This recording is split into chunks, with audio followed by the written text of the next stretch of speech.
Imagine Pooh from Kabhi Khushi Kabhie Gham in the Instagram era. Now imagine the same Pooh being someone who can topple and expose someone like Arnab Goswami in a prime-time news debate. Can you sense a sharp contrast in the tone?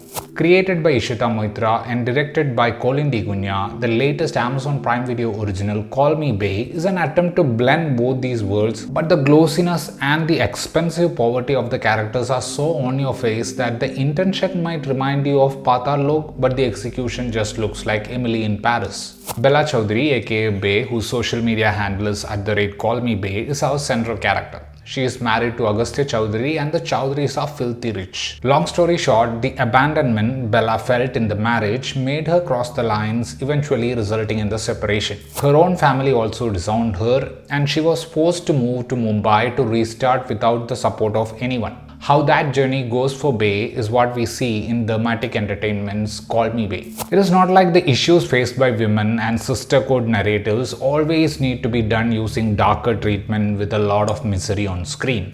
We have seen the iconic getting on the bus scene from Sex Education, and it was even discussed during the latest Me Too wave in the Malayalam film industry. The reason why Sex Education worked on that level was because it was not designing characters for convenience. Despite the characters living in a totally different setting, there is an emotional relatability in the writing of that show. Forget Sex Education. The Zoya Akhtar Rima Kagti movies also featured the rich people.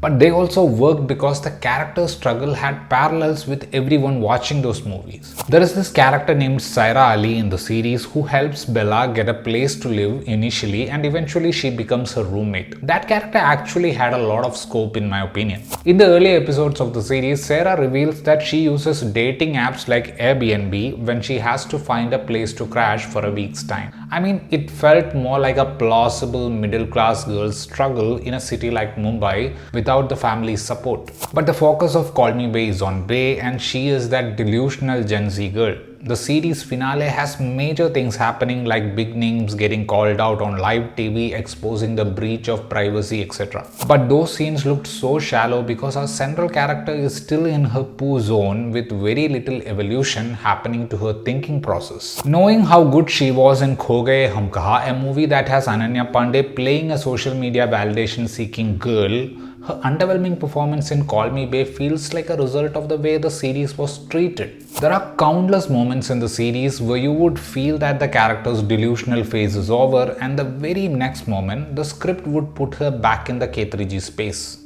My favorite character and performance in the whole series was that of Sarah Ali, played by Muskan Jaffrey. The character felt more rooted in reality, and even in the bits that were quite filmy and exaggerated, Muskan performed the actions of that character effortlessly. In fact, that character's obsession with betting generates more empathy in us when compared to the kleptomania of the leading lady. Vedas plays the caricature version of Arnab Goswami as Satyajit Sen, and he never felt like an intimidating figure. Gurfateh Pirzada gets to play the ethical journalist with a boring sense of fashion. Niharika Lehra Dutt plays the second bestie of Bay, Tamara, and Varun Sood is the naive, motivational guy with abs and vulnerability.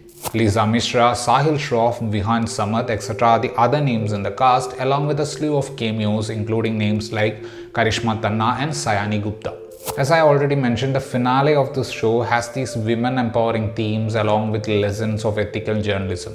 Even if you forgive the shallowness of the staging of all those unconvincing hacking bits, there is this irony of Bay becoming this sensational journalist simply because the ethical journalist Neil Nair saw her drunken rant about sensationalist journalist Satyajit Sen and thought she could be a part of the team. That is the problem with Call Me Bay. It has all these politically sensitive themes taking it forward, but it is also set in a world where Kamal R. Khan can be the entertainment editor-in-chief of a major news channel.